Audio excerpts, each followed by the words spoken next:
Maybe the voice is clear now. हाँ सचिन, आवाज आ रही है। And now let me open the same module what I have opened earlier.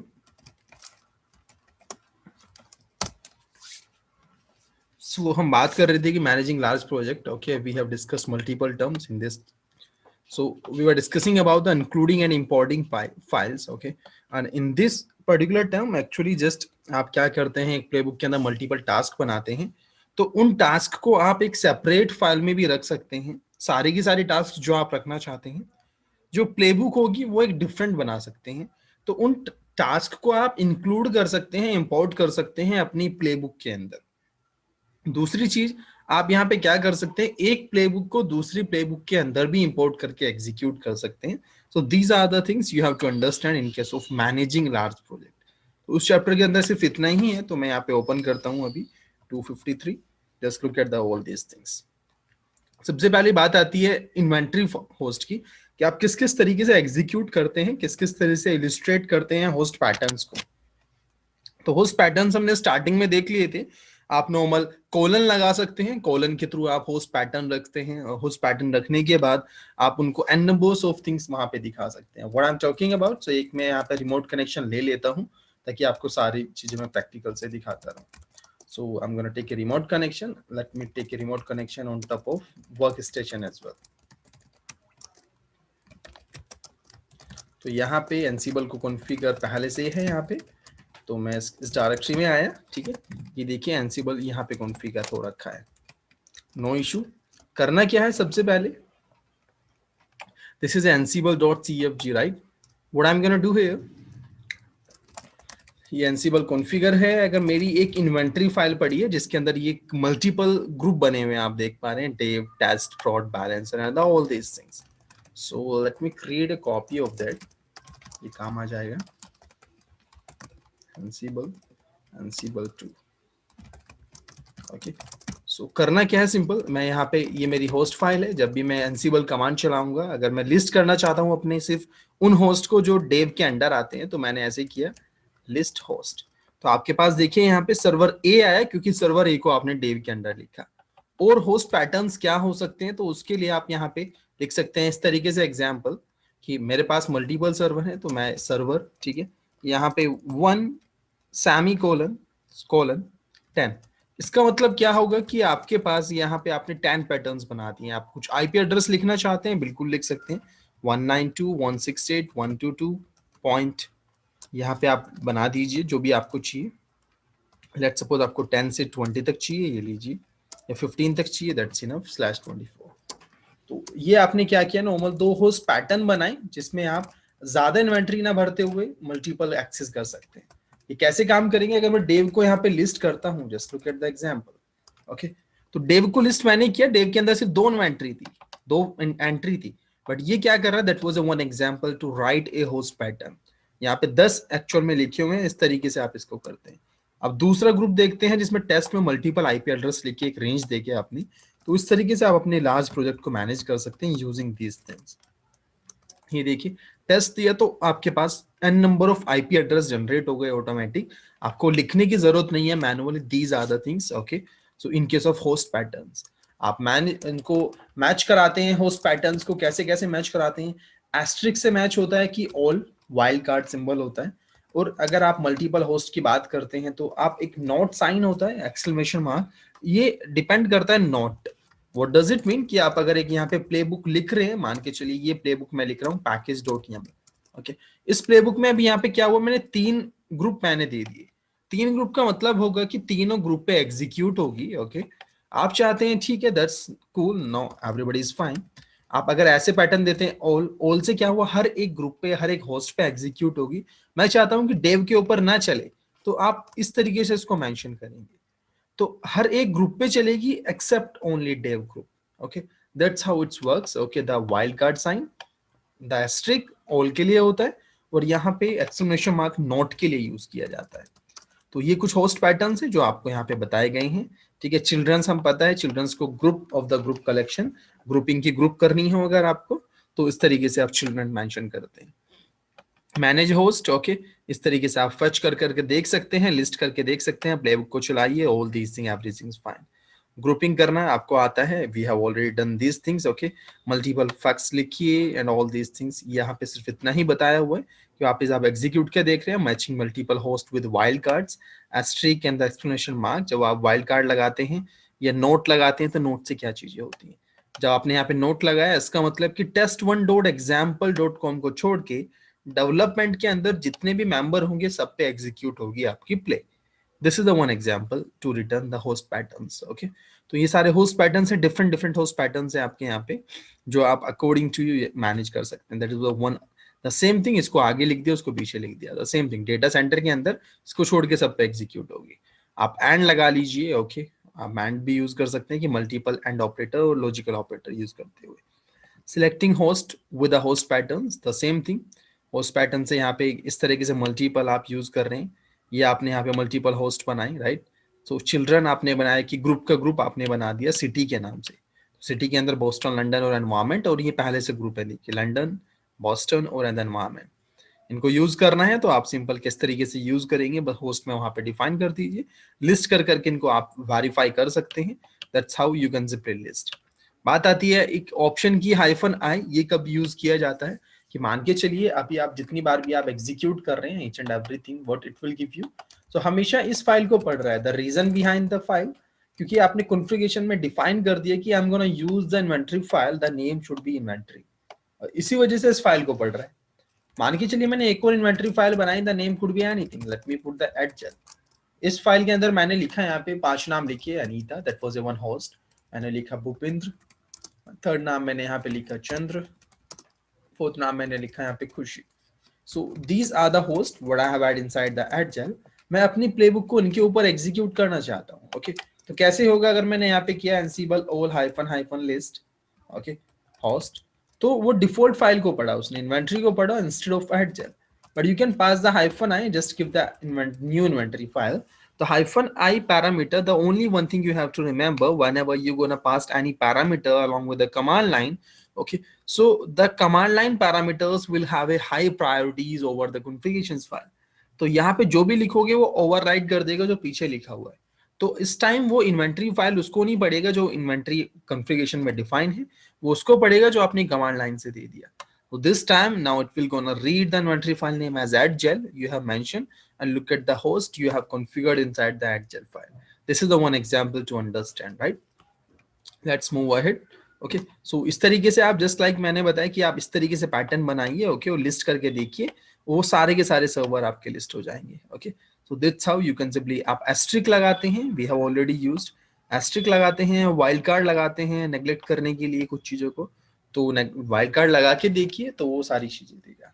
अगर आप list कराना चाहते हैं, just let me show you, आपने लिस्ट किया, ठीक है, जैसे इंस्टेड ऑफ ऑल मैं क्या करना चाहता हूं, अगर यहाँ पे, ठीक है, ऑल ना देते हुए मैंने कुछ इस तरीके से मेंशन किया कि मेरे को सारे होस्ट चाहिए, एस्ट्रिक मैंने मेंशन किया, और कौन से, सिर्फ मेरे को example.com वाले होस्ट चाहिए, okay. So what does it mean कि वो सिर्फ आपको वही होस्ट लाके देगा, वो उन्हीं होस्ट पे एग्जीक्यूट करेगा जो भी एग्जीक्यूट कर रहे हैं, जिनके ऊपर example.com डोमेन है, जिनके अंदर, just look at the example, जो और थे यहाँ पे सर्वर डी, सर्वर सी और ये आईपी एड्रेसेस थे, इनके ऊपर एग्जीक्यूट नहीं होगा। That's how it's gonna work, okay. So इस तरीके से एस्ट्रिक ने काम किया। आप वाइल्ड कार्ड लगा के किसी एक होस्ट का नाम डाल दीजिए, उस होस्ट पे वो पैटर्न नहीं चलेगा। That's how it's gonna work. आपको करना क्या है, simple, that was a one simple parameter, comma mention कीजिए, exclamation mark, the pattern name, okay. आपने यहाँ पे दिया सर्वर 1.example, तो देखिए सर्वर 1 को उसने मेंशन ही नहीं किया, ये इस तरीके से यहाँ पे ही काम करता है। आप में भी इस मल्टीपल भी दे सकते हैं, let me check it out, शायद काम करे कि मेरे से 1 से 5 तक नहीं चलाना, ओके, नहीं ऐसे नहीं, तो आपको सिंपल एक ही देना होगा, that how it's gonna work. तो मल्टीपल देने हैं तो मल्टीपल डिसाइड करने होंगे, आपके सर्वर 2 पे नहीं चलेगा तो server 2 is missing right now, that's how it's gonna work. So let's move ahead. ये यहाँ पे आपका होस्ट पैटर्न्स फिनिश हुआ। सेकेंड आता है मैनेजिंग डायनेमिक इन्वेंटरीज, ओके। इस चीज का मैं बता चुका हूं कि right now just we have a 5 number of machines, उनके सबके आईपी एड्रेस चाहिए, बिल्कुल निकाल सकते हो सबके आईपी एड्रेस, फैक्ट से निकाल लीजिए ansible all -m. Okay, I'm going to execute the -m module and the setup module. What do you need to do? I'm going to some filter something here. क्या filter करना है आप पे depend करता है. IPv4 आपको एकदम exactly match याद होना चाहिए. अगर जहां तक मैं जा रहा हूँ एक बार देख लेते हैं चला के इसको. ओके, अगर ये गलत होगा तो आपको नॉन डिफाइंड वेरिएबल दे देगा. ओह अच्छा, तो ये हटा देते हैं यहाँ पे.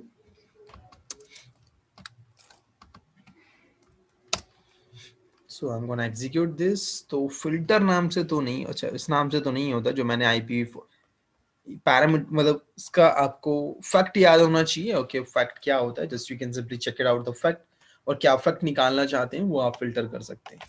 तो सेटअप मॉड्यूल ही गलत हो गया. That was a one module name setup. Simple. Let's try to execute. तो फैक्ट हमने गलत लिखा हुआ है. सिर्फ 2 मशीनों पे टास्क चली क्योंकि वो होस्ट तो एग्जिस्ट ही नहीं करते, और बट एक्चुअल में 2 मशीनों पे टास्क चली, बट वहां से भी उसने उनको फिल्टर करके कुछ नहीं दिया because that was the same thing. Just let it be right now. The point is, ठीक है, इस तरीके से आप नॉर्मल एग्जीक्यूट कर सकते हैं. अब यहाँ पे जितनी मशीनें हैं मेरे पास, जितनी बार भी मैं रिबूट करूं उनके पास स्टैटिक आईपी एड्रेस है. स्टैटिक आईपी एड्रेस होने से क्या होगा, you would not be able to fetch the, आपके इनके आईपी एड्रेस चेंज नहीं होंगे, आपको वैल्यू चेंज करने की जरूरत नहीं. तो मैं यहाँ पे क्या कर रहा हूँ, डायनेमिक इन्वेंटरी की बात आती है. डायनेमिक इन्वेंटरी कब पिक्चर में आता है, जब आपके पास यहाँ पे, अगर मैं फायरफॉक्स ओपन करता हूँ, just a moment, one I am gonna open in Firefox here. Okay, जितनी मशीनें अगर मेरे पास AWS के ऊपर इंस्टॉल हैं, उनको मैं जितनी बार रिबूट करूंगा उनके आईपी एड्रेसेस चेंज होंगे वहां पे. जब उनके आईपी एड्रेस चेंज होंगे उनके वहां पे, सो मैं यहाँ पे क्या करने वाला हूँ, just give me a moment.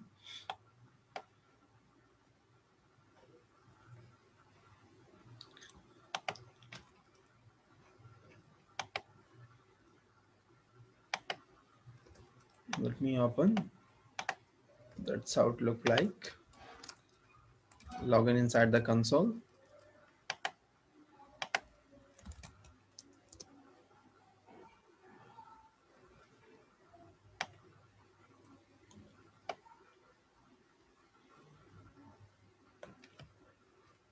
Let me log in.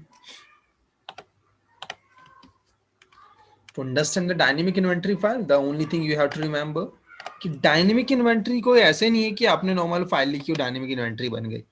To create आपको डायनेमिक इन्वेंटरी बनानी पड़ती है. इसका मतलब क्या है कि आप जितनी बार भी प्लेबुक चलाएंगे, अब इन्वेंटरी फाइल एक तो ये हो गई आपकी, ठीक है, inventory, this is inventory you have create. इसके अंदर स्टैटिक लिखा हुआ है सब कुछ डेटा, नथिंग इज चेंज. मैं इन्वेंटरी, डायनेमिक इन्वेंटरी की बात आती है कि जितनी बार भी अगर मैं प्लेबुक चलाता हूँ, कभी ना कभी आईपी एड्रेस चेंज हो जाते हैं अपने आप. उस चीज के लिए डायनेमिक इन्वेंटरी को आपको जनरेट करना पड़ता है. तो डायनेमिक इन्वेंटरी की एक स्क्रिप्ट लिखी जाती है जो मैंने लिखी हुई है पाइथन में, आप किसी और प्रोग्रामिंग लैंग्वेज में भी लिख सकते हैं, आपकी चॉइस है. तो एक स्क्रिप्ट होगी जो पाइथन की होगी, उसको एग्जीक्यूट किया जाएगा. नॉर्मल ऐसे एग्जीक्यूट किया जाता है, ठीक है, जो भी स्क्रिप्ट आपने लिखी. एग्जीक्यूट करने के बाद वो क्या करती है, वो एक फाइल को जनरेट करती है.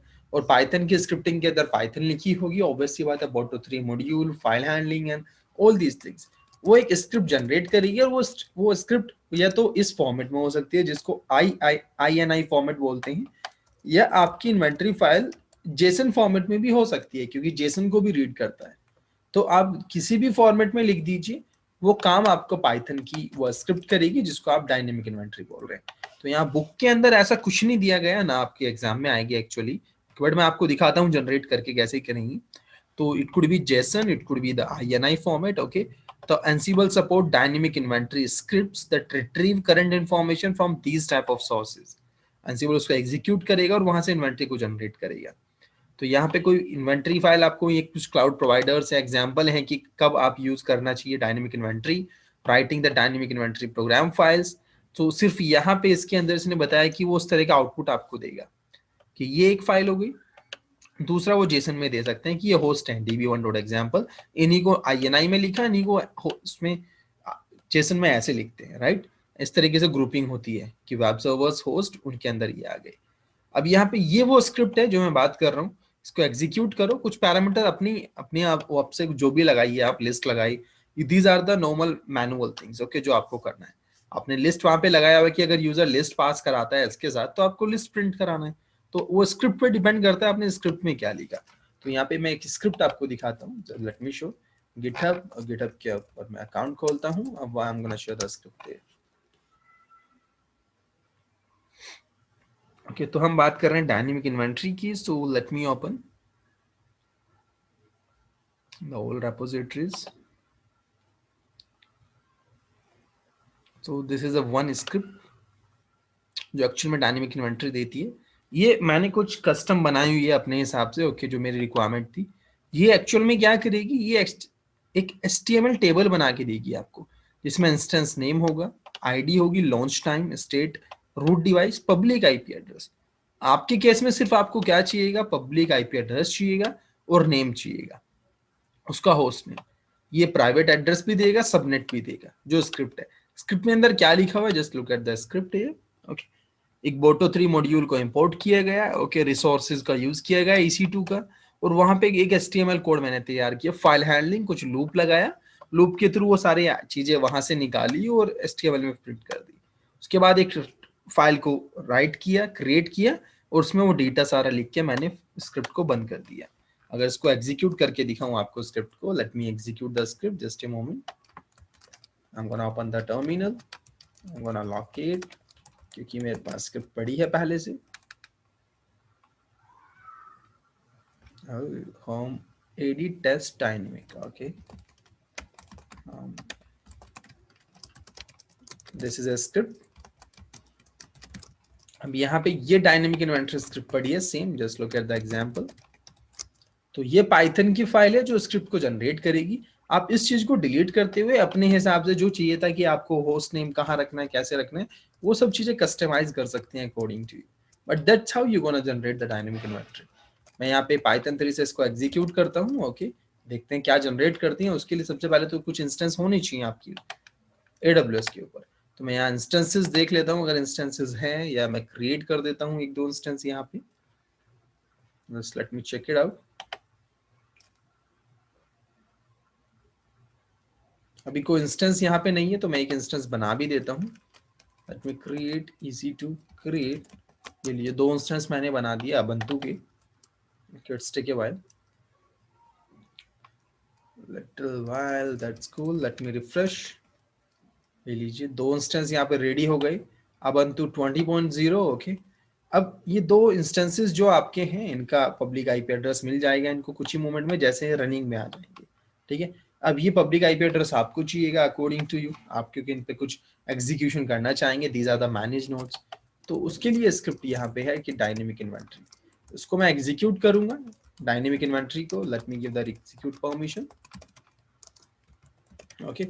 ये जब स्क्रिप्ट एग्जीक्यूट होगी, जो भी आप मैनेज में डिफॉल्ट सेटिंग की हुई है, right, so I am gonna execute this script. So when it will execute, just look at this, it will give you the table। ये मैंने नॉर्मल को सेटिंग की है कि अपने आप ये फायरफॉक्स में इस फाइल को खोल देगा, और फाइल के अंदर टेबल बनी, टेबल के अंदर वो क्या क्या चीजें आपको दे रहा है। सिर्फ आपकी केस में आपको ये चाहिए, बट मैंने ये सारी चीजें निकाली हुई हैं। तो that's how you gonna generate a dynamic inventory.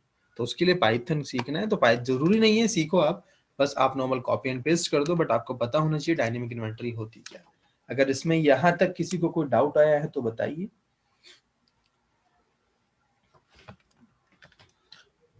Anyone of you? आवाज आ रही है गाइस आप लोगों को?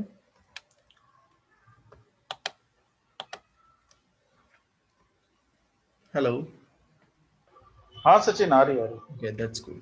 सो इस तरीके से आप डायनेमिक इन्वेंटरी को बनाते हैं, ठीक है। उसको फॉक कर सकते हैं और एडिट कर सकते हैं according to you. Managing multiple inventories we have already learn, just use a -i option, और जो जिस टाइम जहां एग्जीक्यूट करना है, just use this particular option. Let's move on to next, configure the parallelism. Parallelism configure के लिए एक parameter आपके पास होता है एनसीबल में, वो पैरामीटर होता है ये वाला, Ansible. Let me show the fox. Okay. Default value of the fox is 5। ये पैरामीटर क्या करता है कि एक साथ कितनी मशीनों पे एक प्ले आके एग्जीक्यूट होगी, that's how it will let you know. Depend करता है आपकी मशीन की कॉन्फ़िगरेशन और हार्डवेयर बैंडविड्थ क्या है, ठीक है, क्योंकि जितनी अच्छी बैंडविड्थ होगी उतनी ज्यादा मशीनों पे साइमल्टेनियसली एग्जीक्यूशन कर सकते हो। अब लार्ज प्रोजेक्ट